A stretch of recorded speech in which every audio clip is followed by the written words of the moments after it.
everybody, and welcome back to another episode of Motivate with Coach Camp. I, of course, am your host, Coach Camp, and we are down here in you-know-where, the amazing studios of SRP with Mr. Derek Show. All right, let's talk a little bit about this week's guest. One of the things that I always am intrigued by is how I end up crossing paths with people and didn't know who they were prior to, and then all of a sudden we find all these different dots that connect from our lives and how we're able to blend that into this beautiful story of something that is so meaningful. And that is actually what this week's guest is going to do for us. It's a pretty amazing story. We're going to learn all about her and then what led her down the path of becoming a great writer and somebody that is not just impacting just a few people's lives, but thousands and eventually millions of people's lives with her writing. And it's going to be an amazing story. I know you're going to want to hear it, but I'm going to ask you to do me one favor. Stick around for just a second so we can hear a quick word from my sponsors. Hello, everybody. I just wanted to have a quick second to let you guys know how much it means to me that you are my sponsor. SRP Studios, The Real Hernando, The Rhythm Section, Hardwick, Heating, Cooling, and Air Quality, Estes, Grading, Hodge Homes, Adair, Honey Farm, Miss Hippie Eats, Phones R Us, Ross, Sod Farms and Landscaping, Ivy Rain, Women's Clinic, Tonic POS by Tyler Young, and Coffee Central. Thank you guys so much for being a sponsor. If you'd like to be a sponsor, go to my website now, motivatecoachcamp.com, and click on the button. Thank you. Welcome back, everybody. Miss Carolyn Wiley, you're here with me in Hernando, Mississippi. Welcome to the SRP Studios. Thank you so much, Chris. I am so thrilled to be here. So, Dr. Wiley, we should go with Dr. Wiley? It is Dr. Wiley, yes. Okay, yes. So, formal Dr. Wiley. Permission to call you Carolyn? Absolutely. Please do. Thank you very much. So we're going to talk a little bit about your background first before we get into what got you into writing and everything. So share with my listeners where you grew up and what life was like for Miss Carolyn as a little Carolyn. Well, little Carolyn was a Cajun. I grew up in South Louisiana and was just in love with the culture and everything down there, except it was too hot. It's hot. And in late high school, I got an opportunity to attend Harvard as a summer program as a freshman. As a freshman in high school? A freshman in college. Oh, freshman in college. Okay. So I went up there and took classes in pre-calculus and autobiography.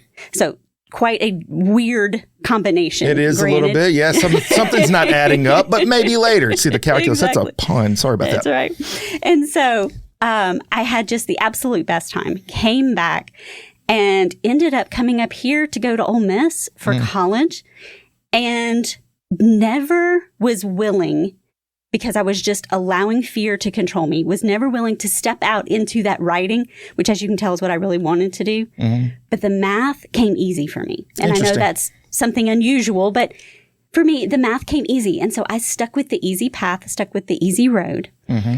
Ended up actually working at Ole Miss as an instructor and didn't like the statistics curriculum. Interesting. You know, though, but math and writing, it's all part of that creative side of mind. It is. It's a little bit of an abstract thought process. It's not so concrete in nature. Much. So then let me ask you this before we get too far into that direction. When you were growing up, what did you want to do when you were like 10, 11, 12, 13? I wanted to be a lawyer. Okay. Of all weird Did you have things. Family members that were? No, my dad owned his own company. And I wanted to be his business attorney. Okay. And just control the business side. Did you watch TV shows like Matlock and stuff? Absolutely. Yeah. All the lawyer shows that used to be out there? Absolutely. Did you want to be like a Judge Judy eventually? That would have been cool. Yeah. That was not in my head. I wanted to be more like the corporate attorneys that you see on LA Law and things like that. Yeah. Okay. I'm really dating myself there, Chris. That's okay. No, it's fine. I mean, look, hey, this is what I tell anybody out there. Keep breathing. One day things are all of a sudden you're like, how did I get here? Exactly. What just happened? Yeah. Exactly. So then when you're graduating from high school and you have this opportunity to go up to Harvard, that's a big skip. So you're down in Louisiana. LSU didn't cross your path? Think about that. Okay, so y'all have to forgive me, all you LSU fans, because I had a full ride to LSU. Oh, wow. And I gave it up to go to Ole Miss that I didn't have a full ride. That is interesting. Wow. I wanted to be away from home because you have to remember, growing up in South Louisiana, both USL, because now it's University of Louisiana Lafayette, but at the time it was USL, and LSU just felt like 13th grade because they were just the hometown school. Yeah. And I wanted to be away from mom and dad. What'd your parents think about that? Your little girl all of a sudden wanting to go way off to somewhere? They were so used to me being Miss Independent. Okay. It didn't faze them in the least. So this didn't come out of nowhere? No, not at all. Did you have brothers or sisters? I have a younger brother who did the same thing. He went to Colorado. Oh, that's even further. Exactly. Okay. So you guys were ready to spread your wings and fly. We were ready. What did he get into? He got into veterinary medicine. Oh, and Mississippi State has one of the best vet programs in the nation. Yeah. Could have went right up the road. No. Okay. No. All right. So here you go. You jump into college and you end up at Ole Miss. What brought you to Ole Miss? Honestly, it was the atmosphere. It was so collegiate. And I loved that. We came up and visited in the fall, and there was all the foliage and everything. And it just was beautiful to me. Yeah. And I loved that atmosphere. I liked that it was smaller than LSU. Okay. Because I wanted some small hometown kind of feel. And Ole Miss definitely had that. And you have to remember, this is early 90s. So it was definitely much smaller than it is right now, too. Yeah, it has grown quite a bit since the days. Early 90s is also when I was in college. Didn't go to Ole Miss at that time. In fact, I've never been to Ole Miss other than just to go hang out in Ole Miss. I graduated from University of Memphis right up the road. Oh, there you go. So, but very familiar with Ole Miss and just throwing this in this year, 2025. Ole Miss beat LSU. So I'm just throwing that in there. That's just a fun thing. That's just what happened. So then when you get into Ole Miss and you're taking the math classes, what is your big game picture at this point? Because you clearly said that this was an easier path. You weren't having to work too hard, so it was coming to you. What do you think you're going to do with it? Be a teacher? Exactly. Okay. And I literally was being paid in graduate school to teach and go to class. And I was like in love with school. So I thought, if they're going to pay me to just keep going to school, this is the game plan. This is it. Yeah. And then that just transitioned into me being the teacher more than I was the student, because as an instructor, I was still taking classes, working on my doctorate. And so I just became this lifelong student and got paid to do it and just had the absolute best time. So that's one of the keys, is doing something that you enjoy and you love, and then all of a sudden it doesn't feel as much like work. Plus, you just said, too, that was coming to you easy. So then my next question is, at any point in time when you were younger, did you find yourself get pushed out of your comfort zone and you embraced that moment? Because we're leading to that's what ended up happening with you. You had to take a big leap of faith. Did you have any moments like that to build on? No. Anytime I would get pushed out of my comfort zone, I would quit. Like, I was in piano. And I was so thrilled and loved taking piano, loved learning piano, until the instructor said, okay, now it's time to do a recital. I said, well, that'll be the last day I'm coming back here. Oh. It was just this running from fear and running from fear. And eventually God says, no, you're going to have to embrace that fear. That's you're going to have to interesting. jump off the cliff. What did your parents do? My parents owned their own company. They owned Beepers. Remember Beepers back in the day? Oh gosh, yes. That's never really dating again. For a lot of my young audience out there, imagine take this completely out of the equation. Pretend like this doesn't exist. Doesn't exist. You have to find a payphone. I know that one's probably hard for you to look at. Google that. Or you had to find a landline. So then somebody would send you a message on this little thing that would beep on the side of your hip, and you look down and see the number. That's and then right. you got to make your way to a phone to make a phone call. It was not like doop and done. Oh no. You see, this built patience. Exactly. And we had codes. So like I would put 4 9s behind a number. So if my dad got some random number and it had 4 9s behind it, he knew if he called that number, I would be the one answering. Yeah, because you might be at somebody else's house and you don't know who this is. Exactly. Yeah, spam still existed in its own way back then. So very interesting. Okay, well then, Miss Carolyn, here's what I want to try to paint the picture of. So then, it sounds to me like you didn't get challenged a lot in your life as far as like having to figure something out. It came easy to you. You went that path. I think that's normal. Most people are that. They go the path of least resistance. And look, I'm just co-relating a little bit of this. Animals do the same thing. That's why trappers are so successful. They find the trail. They put their traps up. Animals are going to follow that. They're not going to go down the hard way. Well, in a lot of ways, humans do the same thing. We figure out what it is we're easy at. And then I think about, why is that? It's the fear of failure. Yes. People don't want to find themselves in an uncomfortable position they don't know how to fight their way out of because they've never been there. So they stay there. And then what happens, and this is the next step of this conversation, is you have to find the courage to do something you've never done, even though you don't know how to do it. And then I have a whole cannonballing life episode series thing that kind of delves into that stuff. And here's the deal. In order to do that, you feel like an imposter. Right. You jump into this and you're like, I'm doing something I have no business doing because I don't know how to do it. Right. How are people going to believe me? Right. And so that's where writing comes in, right? So all of a sudden you have this passion and love for it, but you don't feel like you're worthy of it. Exactly. In fact, I didn't like the curriculum for statistics. So I went to a couple of my co-authors because I was too scared to do it by myself. So I went to a couple of my friends and I said, hey, why don't we write the curriculum and we'll just use ours instead of having a book? And they said, yeah, that sounds great. So we did that. And then we went to the software company because they were also a publisher. And we said, hey, we've written this. Would y'all be interested in publishing it as the book that goes with this software? And they looked at it and they said, yeah, this is great. We would love to do that. And so in my late 20s, I ended up as a published author of a statistics textbook that's now used everywhere. I mean, literally. But at the time, I was just this, late 20-something-year-old looking back kid who was just too stupid to realize I shouldn't ask. So I did. I just asked. And they said yes. And then one day I was sitting there visiting with now we were older. We were in our 40s. And one of my co-authors said, it dawned on me this week that I'm an author. And we all looked at her like, wait, if you're an author, we are too, because we've written the book together. Our name's in there. And she's like, yeah, we're professional authors. Like they pay us every year to write this book. And we all just stared at each other. It's like, it took us 10 years to come to that realization after we were making money as a published author. It's amazing how these things just don't even register that, oh, wait, maybe I am doing it. Yeah. Because you have that imposter syndrome. You don't think you know what you're doing, but neither did anybody else when they started. That's true. No, that's the whole key to life is to take chances and to take risk and then learn from failures.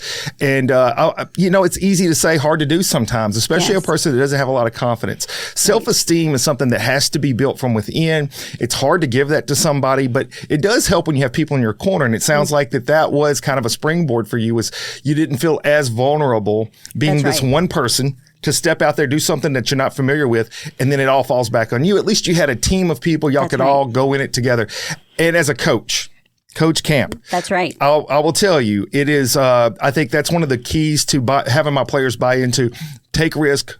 Go full out. If you make an error, make a mistake, you got somebody right behind you that can hopefully pick you up. Just a fun fact, and this is one of the dots that I wanted to connect. Your husband. Yes. Brian.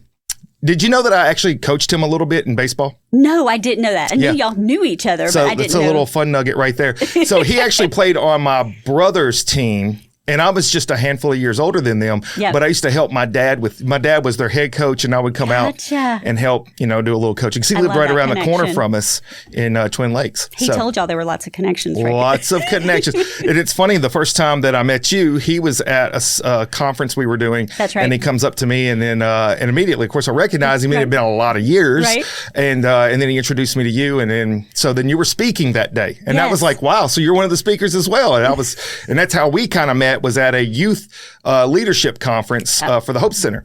So you get this validation. Yes. Now, it's funny that you make mention it took 10 years before a light bulb comes on. Yes. Of, wow, look what we did. But think about that in terms of, and I'm just going to put this out there for anyone out that has tried something or doing something, but you haven't really validated that to yourself.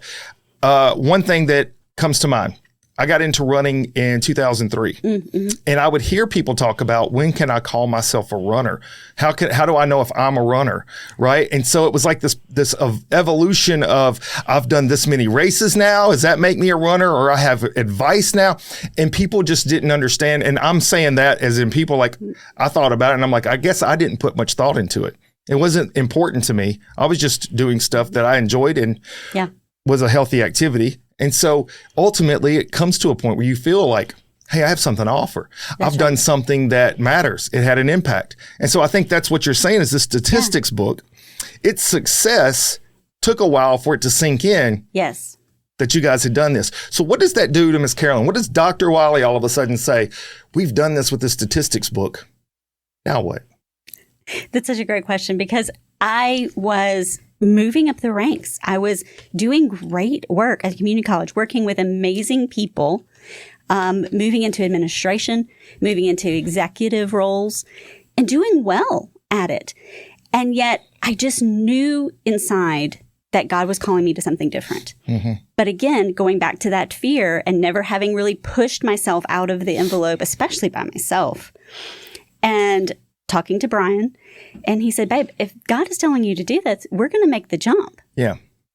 And so finally, at the end of a year, I made the jump, and I went and I told the president, I told my boss, I said, look, I'm going to do something different, and I'll give y'all plenty of time. I'm going to make sure I finish out the contract, help train the next person, whatever y'all need to make the transition, because I do want to leave on good terms. I want to leave because y'all have done so much, and it's been such a great experience, but I know God is calling me to something else. Yeah. And we jumped out, and literally for the first 6 months, we're living on savings and investments, and like, we don't know what to do. And that's when I really learned that you have to just try. You have to just jump in and be willing, like you've said several times, make those mistakes, because it's then in the evaluation of those mistakes that you get that growth. And so now, talking about things that comes very naturally to me in business now, these years later, are things that at the first, I didn't even know what those words meant. I'm like, what do you mean I have to create a funnel? I don't know what that is. No, I know exactly what you're saying, right? Try to get the audience you're trying to capture. Right. How do you get them into this place where they find you all the time? Yes, I actually went to a whole entrepreneur game show once, and there was a lot of funnel talk in that place, so I know what you mean. It's interesting, too, to find how a person can find blind confidence, but what you mentioned is the faith in God, and I think that then, so my platform is faith-based, and I feel like that does give people a certain level of comfort. I can't imagine taking those risks in life and not having that. I can't either. Because for me, honestly, me personally, there have been plenty of times in my life I went for something that I felt like I was being called to, and I didn't have a great path for it. I just knew I was going to give everything I had to make it work, and I felt like it was where God wanted me to go. One of those things was whenever I got out of the Air Force. I had nowhere to move to, didn't have a job lined up, but I was being called to be a firefighter. I knew it was my passion. I'd never been a firefighter. I'd never been in EMS. I moved home. I'm living in a 10-foot by 10-foot bedroom with a mattress on the floor, a wife, and a 1-year-old kid. And I'm like, I got to get this thing. It's got to work. Right. But here's what happens. When you go all in and you follow that with everything you have, I feel like you're determined to be successful. Yes. No matter what it's going to take, you're willing to put the hard work in to take those scary risks that you might not do if you had a safety net over here. Exactly. And you've got to go for it. And that sounds like that's what you did. That's exactly right. Because, of course, wisdom would tell you, don't make the leap into entrepreneurship until you've built up this background, right? Do it in your spare time while you're still working your full-time job. And that is wisdom. It would not have worked for me because I would have relied too much on that security net. It can be a distraction. And I would not have forced myself to do things that now come naturally. And the lessons you learn along the way stick more whenever you have that kind of attention you're giving it. Because to be quite honest, I think it's probably easy to write some stuff off or maybe not reset and go back to square one and move forward. And you could probably just kind of shuffle down the road some if all the chips aren't in. That's right. I'll use me as an example. I'll throw me under the bus, folks, right now. My podcast, I've been doing this for a little over, Motivate, I think, is going on 3 years. Or maybe we just eclipsed 3 years. I'm going to do something very off character. Derek. Yeah. How many years have I been doing Motivate? Early 2023. Okay, so not quite 3 years total. And as my producer's off, I told y'all Derek May show's in the studio audience. So when I came into this, I didn't know what it was going to look like, but I knew what I wanted to do, and that was highlight other people's journeys and make this a motivational platform. And that's what I've been able to do. But full disclosure, this is an expense. This is not an income for me. Right. So I'm spending money to do this, but it's building a platform that eventually could become monetized. It would not have made sense for me to immediately quit my job. That's right. And then do this, because it would have been nothing being brought in. It wouldn't have been sustainable. But the truth is, if I would have done it, this platform may be massive at this point, and we might be in the multi-millions versus just 1,000 here and 1,000 there at times. And I love my sponsors, but I've picked up 10 sponsors. We might be at 200 sponsors. But here's the thing. It's all about your mission in life, and it's about what your impact is needed. That's right. So you needed to go all in. I did. And I wanted to kind of bring the cross comparison on that, because somebody out there may be in their shoes right now where it's like, but if I did that, man, this could happen to my family. Well, if it doesn't make sense, don't. But what Miss Carolyn did is exactly what will happen. If you go all in, you have no choice but to be successful. That's right. So when you do this, and Brian's on board, by the way, if you're married, highly recommend get your spouse on board. Without him being on board. Don't want to cause those problems. No. Where do you start to see yourself grow now that you're all in on this writing?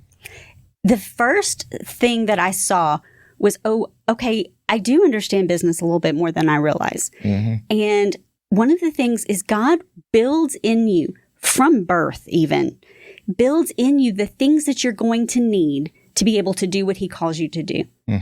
I didn't know when I took that autobiography class at Harvard that he was going to call me to use it for an entire business later in life, literally 30 years later. Had no idea. Had no idea that the math skills and the executive skills that he was building in me while I was working for someone else, he would use for me to lead my own company. But all of those things connect. And it was so funny. I was talking to this lady on time management, and I was talking about how I wasn't doing my time well, and I needed to do this and I needed to do that. And I went into prayer after our conversation, and God said, Carolyn, you've literally led strategic plans for a company that has 700 employees for 10 years. You don't think you can build one for a group that has 3? And I was like, it's like we forget that all of these pieces were intentionally put there for God to use for what he calls you to do. Exactly. Yeah. In every little facet of life, you're getting something from it. The key is what you just said, is to reflect on that, because that's when you realize those things you were being given now apply here or apply there. It's not wasted if you don't forget it. If you don't forget the lessons learned, it's not wasted. I recently had a guy on my show that he's from Kansas City. His name's Jim Bramlett. He's built, he's written 7 novels. He's built 3 major companies that he's sold off and then rebuilt.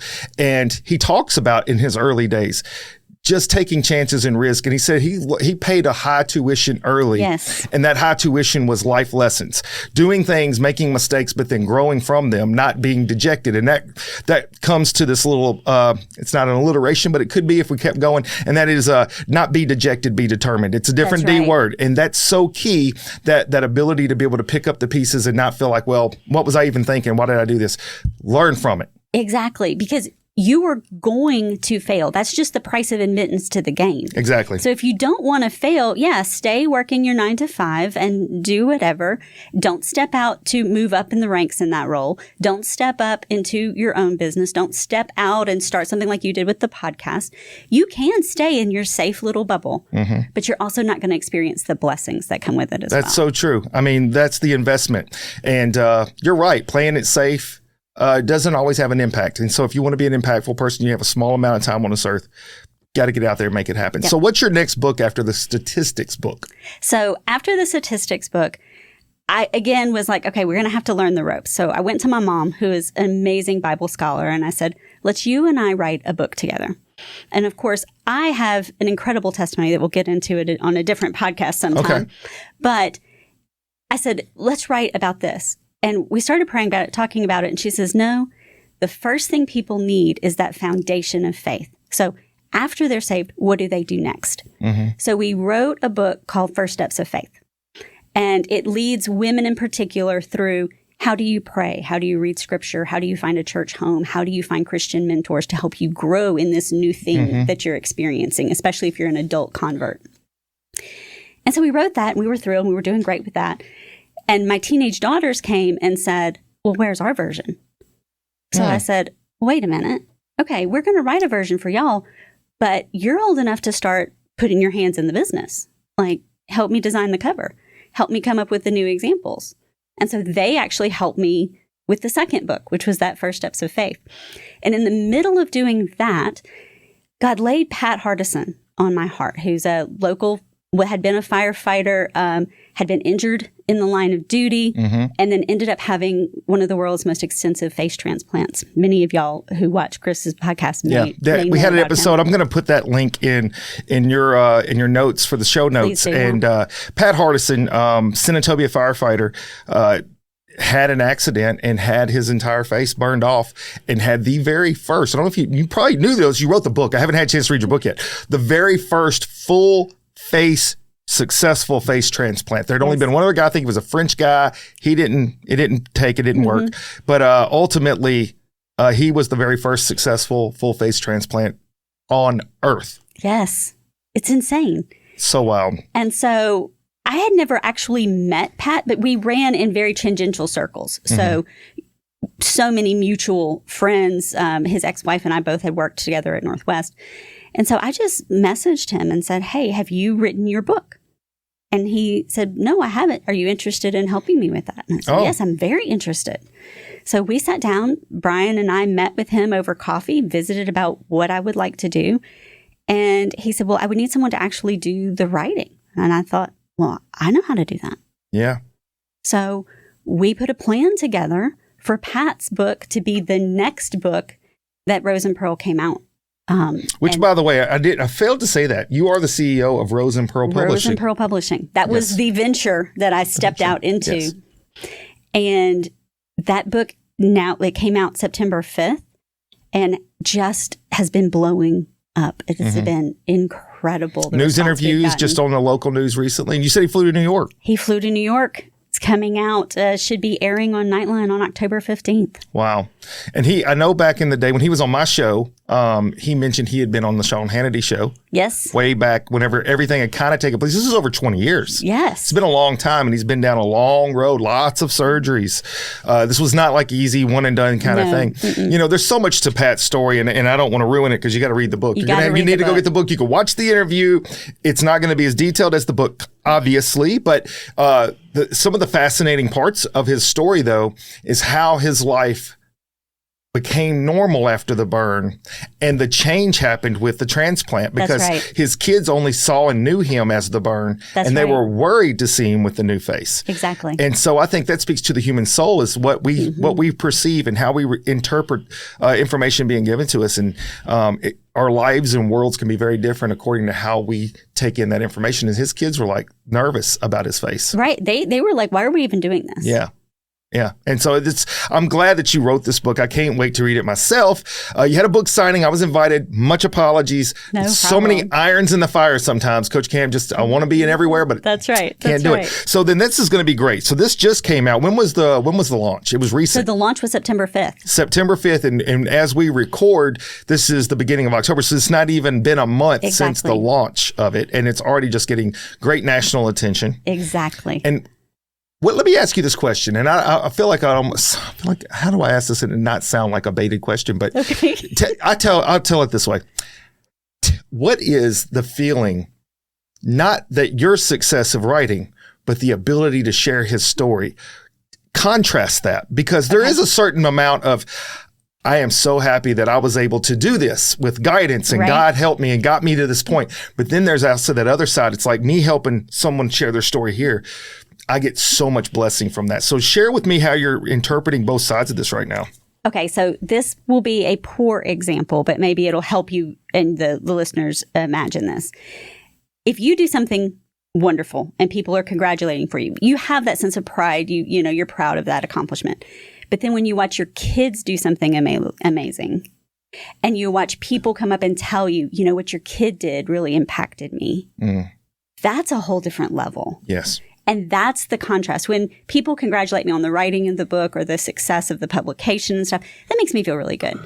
But when people talk about Pat's story being out there more now and it coming back to the forefront with the publication of the book, really bringing them hope and ability to face their own things, that brings me so much more joy than the congratulations on good writing. You know, I had a feeling it would be somewhere there. So it's like, how do you ask this question? But that is the full circle. I think that's the full circle. I think it's important for us to recognize our value and know that we have value and embrace that and then give our best gifts to the world as we can. And this is your gift, as in my speaking. But it is full circle when you see the impact it has on someone else's life and knowing that they're going to have an impact on other people's lives. You know, my quick relatable story to this is me doing the Ironman, which is a triathlon. It's 140.6 total miles. I trained for a year. I gave everything I had. I went all the way in so much. And when I finished, like what you said, I was proud of myself. I was like, I did that. I was excited. But it was like, I'm missing something. Yeah. And then my wife did it because I did it. That's so different. Right? I know. I was like, that's why I did it. That's exactly right. That's why I did it. Exactly. And sometimes you have to have that. You have to go all in, make yourself the best version of you can. But it's when it goes all the way around and you can see that impact someone else's life. Exactly. That's why I went down that road. That's why I did this. And so now that you've written this book and you see the turn, I know how I am. As soon as I do something that I feel like was worthy and it was an accomplishment, it was successful, my mind turns to the next thing. That's right. So we'll be talking, we'll be thinking. Okay, so there are two big projects on the works right now. One is just the next sort of thing that we did with Pat is Stacey Dodd, who you and your listeners probably know well. Yes. He has written several books, and him and I are partnering together to take those books and put them together in a bigger, more comprehensive memoir. Okay. Of Stacey, blend all the stories and together. Blend that together. Yeah. And so I cannot wait to see more people's lives transformed through his transformation and what God has done in his life. And then the interventionist that he is now. Yes. And we're going to blend that in together into that story. He's so impactful. He's a part of several organizations, brought me into the Hope Center, which is a mentorship program for kids, because here's the thing about his story, and just a short snippet of it is he had a very embattled early life, drugs, alcohol, homelessness, in and out of jails, lots. I mean, looking at it from the outside in, you would say, this person's a waste. It's gone. He has no chance in life. And I think that is in itself an amazing story to not give up on somebody and know that there's value and worth. And you never know what kind of impact they'll have later if they recognize where they came from and then have that as an impact for people's lives, which is exactly what he's done. Working with Celebrate Recovery, which is now Woodland Recovery. Yes, I'm missing part something. And then the Hope Center. And then he does so much other things for the community that he inspired me to do something I've never done. Now, full disclosure, my writing probably does suck, but his story doesn't. And I feel like it'll be made into what it needs to be. But I wrote the screenplay for his movie, for his life. And hopefully that maybe your books and his movie can all coincide. It would be a great story for Stacey Dodd. And the best part about it is his humility. Yes. He understands his message and what it means to others, but it ain't about him. And he'll share that with you. So then good. I'm looking forward to seeing that. That is amazing. And so then back when I was doing that teaching math thing, I often asked myself, okay, so what am I doing? If I'm teaching math, okay, so I'm impacting those, 100 young adults that are in front of me for this semester or something like that. And they'll go on to impact people. But if the people that I'm teaching are teaching others then, so my favorite classes to teach were those of teachers. So teaching teachers how to teach math to other kids, because then I'm not just impacting that one person, I'm impacting effect. The generations of people that they teach. So thinking through that with my business, I thought, well, if I'm writing Pat's book, that's going to take me a year, and then I'm writing Stacey's book, and that's taking me a year. And so then it's hard to fit other things in there. And so I'm only impacting those that are affected by Stacey's story or Pat's story, which is huge numbers here, don't get me wrong. But how can I even multiply that? Because God is a God of multiplication. That's his arithmetic. Sure, yeah. If I'm coaching people on how to write and get their books out so that they're doing the work, but I'm showing them how and giving them the behind the scenes and giving them the benefit of all of my 20 years of knowledge in the publishing industry, then I can put out more books by having them put out their books. Yeah. And so that's the other piece that Rose and Pearl is doing right now is we're doing book coaching. Where I love that. We have The Good Mom Trap by Terry Hitt coming out. We have The Balance Myth, God's Woman in a Man-Dominated Arena, which is another leadership book for women that's coming out. We have Not Here to Be Nice, which is a book on Ephesians that is coming out. And so all of these people are putting these books out there through help of my company. Yeah. And that has been incredible. So in the first year of us actually putting books out there, we'll have 10 books instead of one or two. That is, man, what a great point here is once you get to a point in your life where you now have the confidence and you have the understanding because you've been through the things, then to be able to pass that on in expeditious style to get other people to be able to do the things that maybe not make as many mistakes as you did because you can share that with them. You're right. Your message does grow. Coaching is a big part of my life. And as a coach, I've now been in the game long enough. I've been able to see players grow up, become parents of their own, and now they're coaching. And when I run into those kids that are now parents, they're no longer kids, and they tell me how I coached or something that I taught them or how I was teaching it impacts the way they do it. You realize that the next generation is getting what you get. And that's why when I got into teaching, I'm thinking, I teach at school, I teach at Southwest Community College, and it's a coaching aspect. And it's the same thought, is that I'm hopefully giving these guys, this next generation, something they'll be able to carry forward and continue to pass that on and then continue to pass that on. So then really it does sound like, though, that you are at that place where it is full purpose circle every time. Yes. You're doing something, but it's giving back to someone else to be able to continue that and to build that. And that's huge. Now, I want to go to something here that is kind of, I think it's an important aspect of what we have to do to get our message out, and that is public speaking. Yes. That's how we met. It is. Was that ever a problem for you? No, actually. Okay. That was something I always enjoyed. I just was always talkative. And so I always enjoyed getting up in front of people. And of course, it's a craft and a skill that you can hone Yes. and should hone. And so I think it is hugely important. But what I'm seeing in today's society with cell phones and screens, it's becoming even more important to know how to do interpersonal communication. So we can't leave that public speaking, but we need both. Yeah. Yeah. So your impact is going to be through writing and then teaching that. But to be able to get the message out, you got to be able to gotta be public able to speak. So, the first time that we met, we were both speaking, but I was curious, what does that lead to for you in your writing aspect? Are you going to do leadership conferences or talk about the different books? Is that something that you have on your agenda? Absolutely. In fact, I just was accepted to be a speaker at a national virtual conference that'll be out in March. I love doing that. As an executive, I spoke at many conferences, both regional, statewide, and national, about what I was doing as an instructor and as an executive in community colleges. And so now that just transitions so naturally because, like you said, that is one of the best ways to get books out there.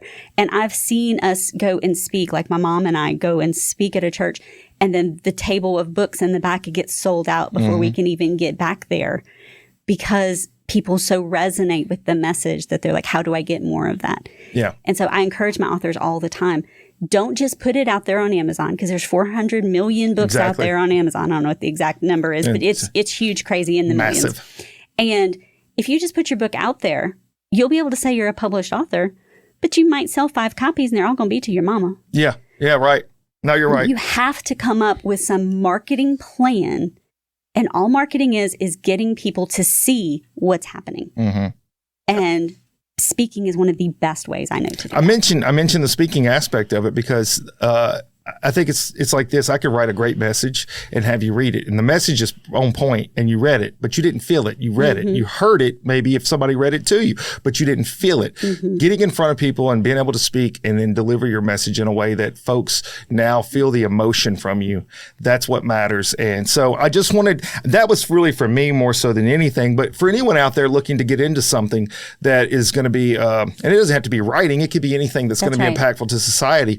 Just know this, your voice does matter and you can have an impact, but people do need to hear you. So public speaking is one of those things that is an odd animal. Yes. Not everybody can do that because they have these great nerves of, they're going to be judging me or whatever it is. But I'm going to tell you something right now, throw caution to the wind, get up on that stage and give them your heart. And whenever you are being real and transparent, people will feel that. And whatever kind of negative anything that's in the crowd, they'll have to check themselves. Exactly. And that's what you do. And that's what you did that day. And I was so impressed. Are you speaking with another Hope Center event coming up? Not in the most recent ones. No. Okay. Yeah. So we have one coming up this month, I think. Yeah. I'm in it. I don't always look at all the speaker lineup because it changes sometimes, but I'm like, I'll be there. So I'll be there. But very good then. I'm excited for you. I know this is going to be huge. I'm so glad Pat Hardison connected with you. Great person, great story of strength and perseverance. And if you're not inspired by hearing his story, I don't know, you just don't have a heart in your body or something. I don't know. Something I wanted to ask you about. So this might be something that you probably considered. Okay. How does AI impact writers in the world? Oh my gosh. That is like the conversation that you're seeing online right now. Right. And AI can, in all honesty, write a decent book. It can write a book that is going to be out there and people are going to buy and people are going to go, okay, that's a good book. It's never going to have that human connection. Yeah. And that is the difference. So you can tell there's just something off. It's just, and it's that human heart. It's that connection.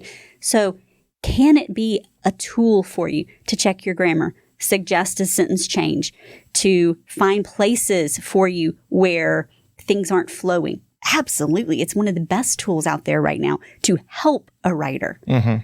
But the heart's got to come from you. Sure. Because it doesn't have a heart. You have to give the storyline. You have to. I wanted to throw that in because it's really affecting every aspect of every person's life. Right now, in what we do as firefighters and paramedics, AI is playing a huge role in this already. And so looking forward, people that are thinking about getting into writing or doing something like that, it's like, well, where do I fit in and how does this work for me and how could it hurt me? But I think the message is what you just said, which is the same thing for speaking versus just giving somebody a script on something. Exactly. They connect with human nature. And no matter how good AI could write something, the bottom line is it's not a human. Exactly. And it's not going to have the same feel. So Exactly. I was curious about that. What do you think makes a good writer? I honestly think what makes a good writer is the ability to tell a good story. And that has nothing to do with the type of story you're telling.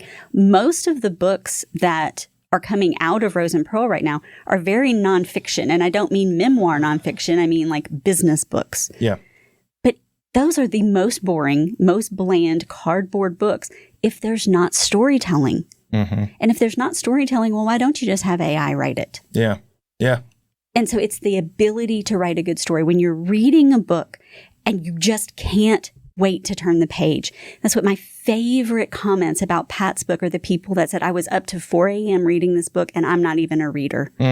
I'm like, yes. That's what happens. It draws you in and you can't put it down because you want to see what happens next. That's the power of storytelling. Absolutely. So if a person's wanting to get into it, what are some coaching tips? If somebody's like, I want to get into writing. I've always wanted to write, maybe it is fiction. Maybe they want to write fictional stories. Whatever, it doesn't matter. It doesn't matter. What would you give them advice on? Okay, this is the simplest advice, but it is the most powerful. Turn off your editor. Because the reason we think we're bad writers is because we're editing our work before it's even out on the page. Interesting. So we're comparing our unedited work to the masterpieces that are out there that have been through 10 rounds of editing before they ever went to a professional editor. And then they went through 3 rounds of professional editing and beta readers and all of the work that goes into that amazing, multinational bestseller that you're reading and comparing your bad writing to. So the biggest piece of advice is write really, really badly. Yeah, just be raw. Just do it. Just do it. That's how I always did in high school. My teachers didn't always agree with that, but I just wrote it, put it in. I was like, oh, it's a lot of punctuation problems. How about that? You can edit a badly written page. Yes. You can't edit a blank page. That is a good point. That's a fantastic point. Absolutely. So get out there, just jump in, start doing it, and then learn and grow from that moment. Would you say right now, who is your favorite writer, or who you think that you would mimic? Or you most follow? Okay, so I love Priscilla Shire's books because it is very nonfiction in that she's usually writing Bible studies or that sort of thing. But the storytelling in it is spot on. And one of the most recent books that I've read, and it's a controversial figure in certain Christian circles, but I was reading Beth Moore's autobiography because the other piece of writing advice here for your audience is read what you're wanting to write. So if you're wanting to write autobiographies, read every one you can find. Good ones, bad ones, it doesn't matter because then you'll be able to see the difference. If you're wanting to write business books, read all kind of business books. If you're wanting to write fiction, what genre of fiction, go read all the ones you can find in that genre. So I read a lot of memoir. And I was reading Beth Moore's memoir, and chapter 1 was a master class on how to tell a seemingly innocuous story. She's talking about a camping trip. Yet in doing so, you find out her dad's personality, her mom's personality, her family dynamics, all while just describing a camping trip from Arkansas to Florida. The kind of storytelling connects. Yeah. And that's what you're looking for. Okay. I was curious about what you followed, fiction, nonfiction. Memoirs obviously makes a lot of sense. That's what you do.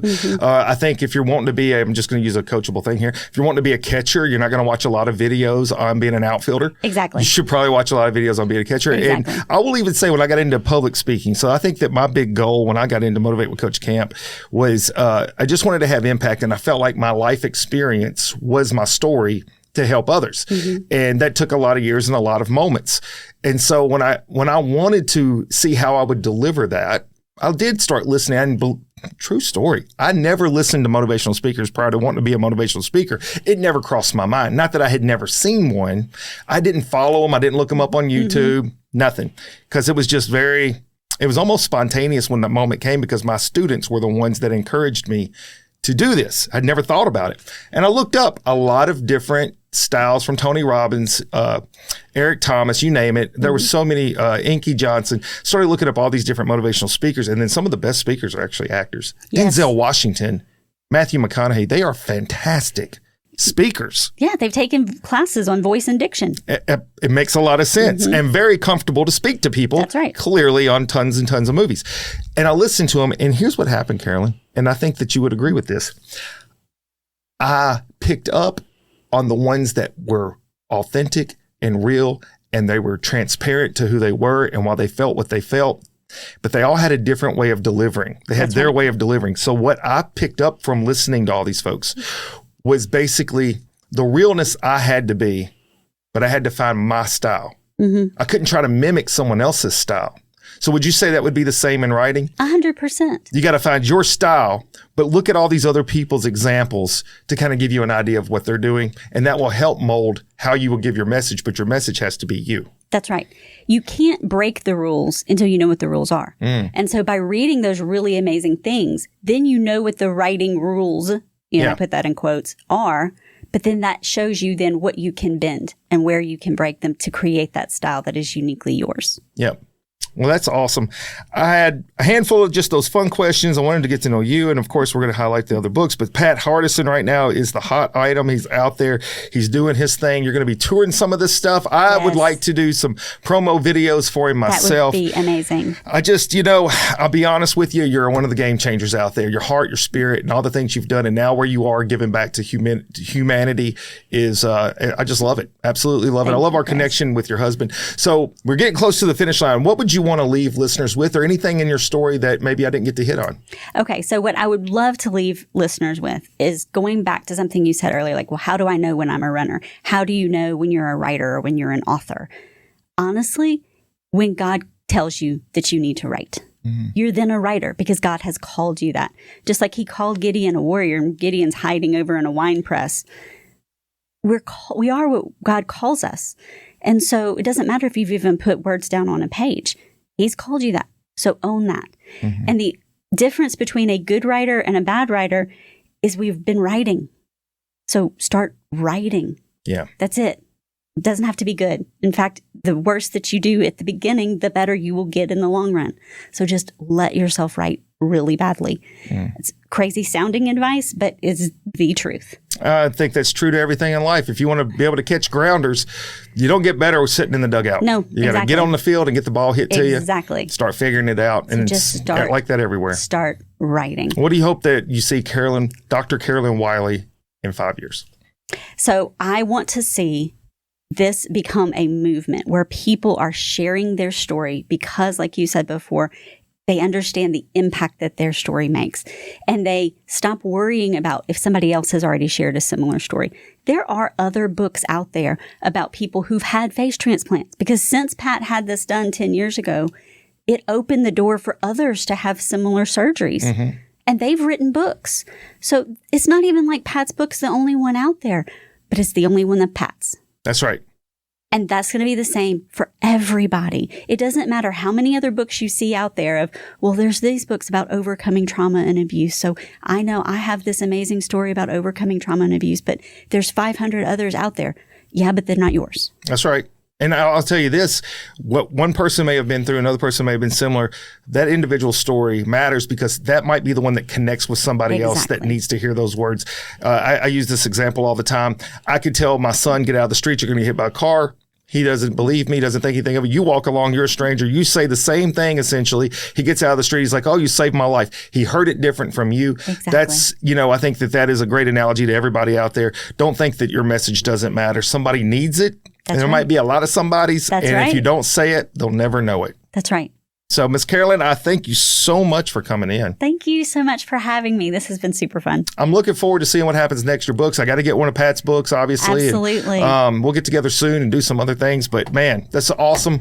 Glad to have you. And you're my first writer I've ever had in. Oh, wonderful. You're the first writer. So I have first all the time and first writer. You'll always be the first. I love it. There may be others, but you'll always be the first. I love it. Thank you Chris. so much. Thank you guys for tuning in each and every week. I love you guys, man. You come in here, you give me some positivity. I need that just as much as anything. Your words do matter. It matters to me. So continue to tune in, continue to share. I'm going to ask you right now, go to my website, motivatewithcoachcamp.com, subscribe to my YouTube. And until next time, Coach Camp out. I love the chase and the hunt, and I set the pace when I'm running. I always take what I want and I always give it 100. Don't need a bank, no I'm funded. Play the game like it's nothing. I'm always thankful for something. Don't take for granted, stay humble. Now wake up!